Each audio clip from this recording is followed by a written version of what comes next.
మోకాళ్లలో గుజ్జును పెంచి నొప్పిని తగ్గించి సర్జరీని దూరం చేసే ఫ్రీడమ్ వాక్. నమస్తే, వెల్కమ్ టు సుమన్ టీవీ. నేను మీ హరిత. పవన్ కళ్యాణ్ ని విమర్శించిన వాళ్ళే ఇప్పుడు ప్రశంసిస్తున్నారు. పవన్ కళ్యాణ్ ఒక రాజకీయ నాయకుడిగా పూర్తిగా పరిణతి చెందారా? దీని గురించి ఇప్పుడు మనం మాట్లాడబోతున్నాం. స్టూడియోలో ఉన్నారు ప్రముఖ రాజకీయ విశ్లేషకులు చందు శ్రీనివాస్ గారు. శ్రీనివాస్ గారు, నమస్తే అండి. నమస్కారం అండి. పవన్ కళ్యాణ్ ను విమర్శించిన నాయకులు, విమర్శించిన ఛానల్స్ ఇప్పుడు ప్రశంసిస్తున్నారు, అభినందిస్తున్నారు. అంటే ఒక రాజకీయ నాయకుడిగా పూర్తిగా పవన్ కళ్యాణ్ పరిణతి చెందారనుకోవచ్చా? దశాబ్దం పైన పార్టీ పెట్టి ఖర్చులు భరించి తన అమూల్యమైన టయాన్ని, అన్నిటికంటే time and tide wait for none, అంటే గడియారంలో ముళ్ళు ఇట్లా తిరుగుతుంది కానీ రివర్స్ తిరగదు. అట్లనే సముద్రంలో అలా ఎవరి కోసం ఆగదు. కానీ అమూల్యమైన 10 సంవత్సరాల టైం అని చూసారా, చాలా గొప్పది. సంవత్సరానికి 1000 కోట్ల ఆదాయం అంటే 10 సంవత్సరాలు 10,000 కోట్ల ఆదాయం. పోగొట్టుకున్నట్టే కదా. సింపుల్. ప్రతిరోజు 2 కోట్లు వచ్చే ఆదాయం.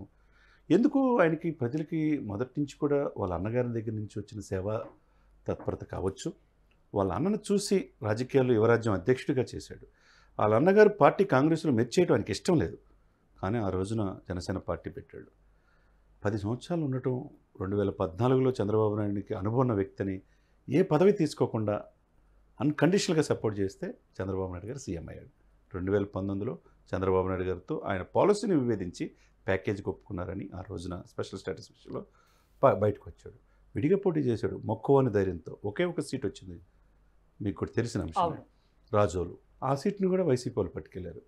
ఓడిపోయిన వ్యక్తి ఎమ్మటే బయటకు వచ్చేసి ఎన్నో అవమానాలు భరించారు. అవమానాలు మామూలు కాదండి. ఆయన భరించిన అవమానాలు ఏ రాజకీయ నాయకుడు భరించలా. చివరికి వాళ్ళ భార్యల్ని 3 పెళ్ళిళ్ళని, 4 పెళ్ళిళ్ళని, బిడ్డల్ని వ్యక్తిగతాన్నం చేయటం, వాళ్ళ ఫ్యామిలీని అన్నీ. ఇప్పుడు కూడా చాలా ఎమోషన్తో ఈ కార్యకర్తలు కనుక రివర్స్ అయితే మీరు నేను చూసుకుంటాను మీరు ఎప్పుడు అన్నది.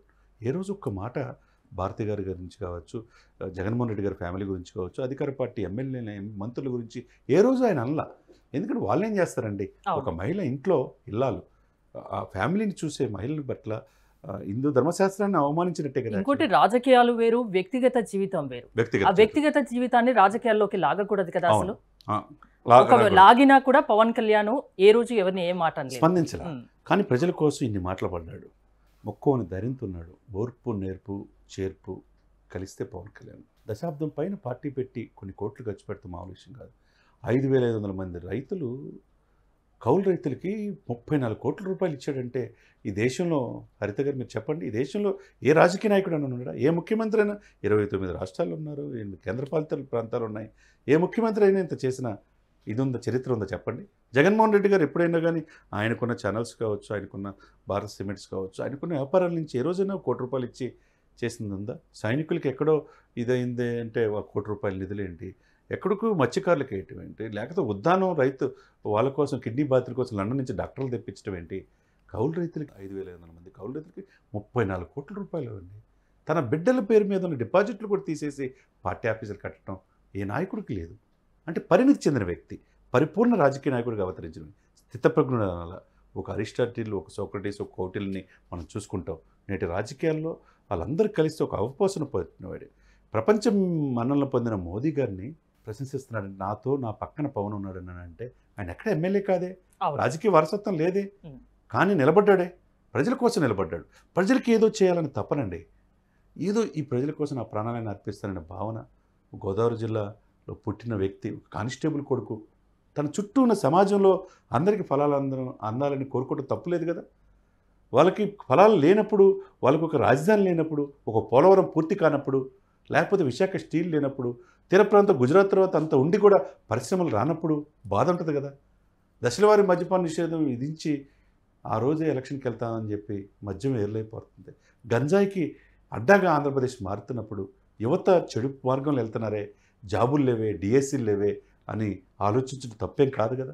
ప్రజల కోసం పోరాడుతున్నారు. పోరాడటం వల్ల ఆయనకి ఏంటి, వీళ్ళు సినిమాలకే పరిమితం, వాళ్ళ రాజకీయాల్లో వస్తే వీళ్ళకి అడ్డంకి. అందువల్ల అనేక అవమానాలు. కానీ ఎక్కడ మొక్కువని ధైర్యంతో is the trouble shooter, is the game changer of AP politics. అదే అడగబోతున్నా, ఈసారి ఎలక్షన్ లో పవన్ కళ్యాణ్ ఖచ్చితంగా గేమ్ చేంజర్ గా చెప్పొచ్చు. 100కి 100% మీరు చూస్తారు. మనం రేపు ఎలక్షన్స్ ఎగ్జిట్ పోల్స్ అయిన తర్వాత 4వ తరగతి తర్వాత మనం మాట్లాడుకుంటాం. What is the Pawan role? ఈరోజు 3% గెలిపోవటం నిర్ణయించే దాంట్లో పవన్ రోలే కీలకం. ఆయన మాటలు పడ్డాడు. వన్ సైడ్ లవ్ అని చంద్రబాబు నాయుడు ఎందుకంత మొండిగా నిల్చున్నాడు అనుకోవచ్చు పవన్ కళ్యాణ్. రాజకీయాల్లో అవపోసన పెట్టాడు. రాజకీయాలు ఉన్నప్పుడు ఇలాంటి ఎదుర్కోవాలి తప్పదని డిసైడ్ అయిపోయాడు. తిట్లు తిన్నాడు. చివరికి 50 సీట్లు అన్నప్పుడు 24 సీట్లకి పరిమితం అయిపోయాడు. 24ని బీజేపీ కోసం ఇంకో 3 తగ్గించుకొని 21 సీట్లకి పరిమితమయ్యాడంటే తన ఎంత గట్స్ ఉన్నాయో చూడండి.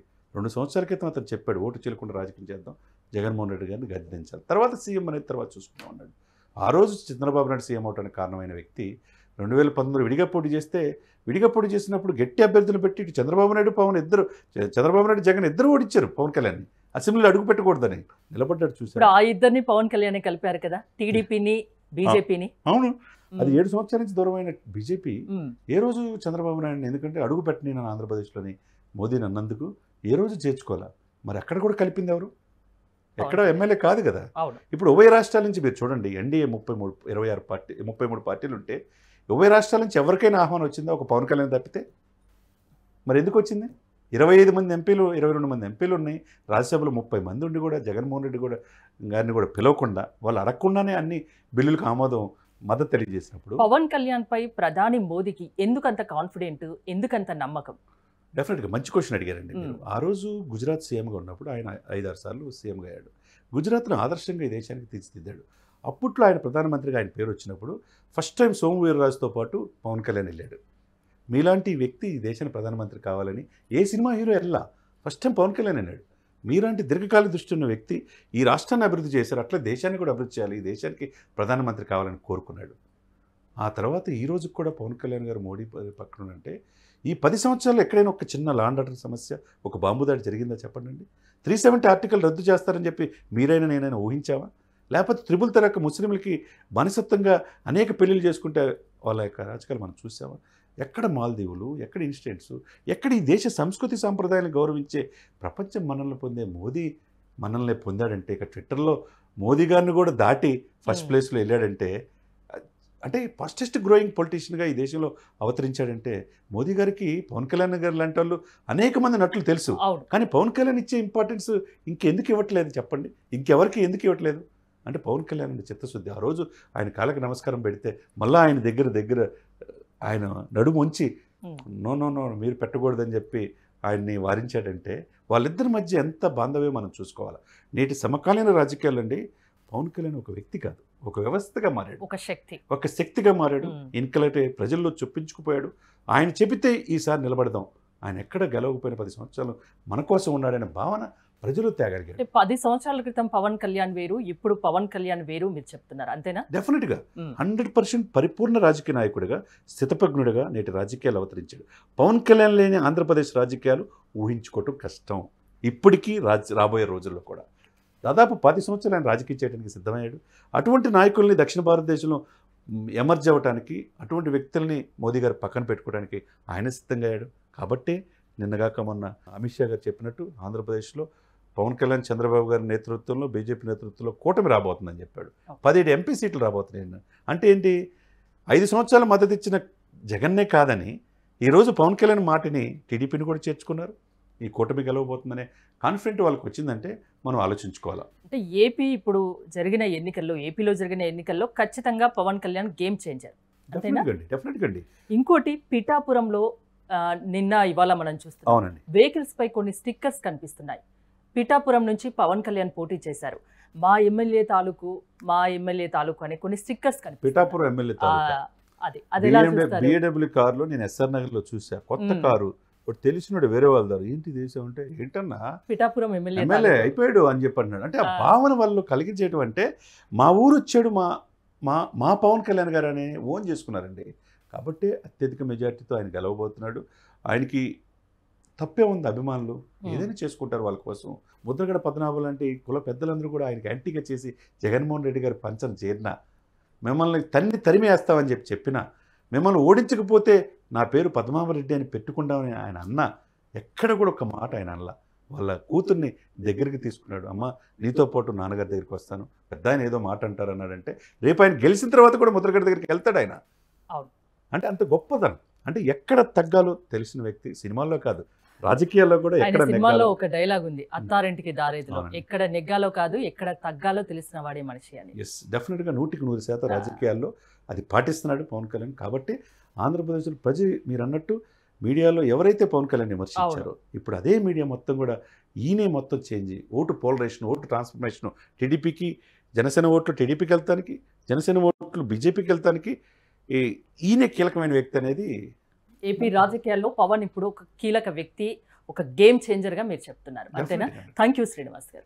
సుమన్ టీవీలో మీ పర్సనల్ అండ్ బిజినెస్ ప్రమోషన్స్ కోసం కింది నెంబర్ కి కాంటాక్ట్ చేయండి.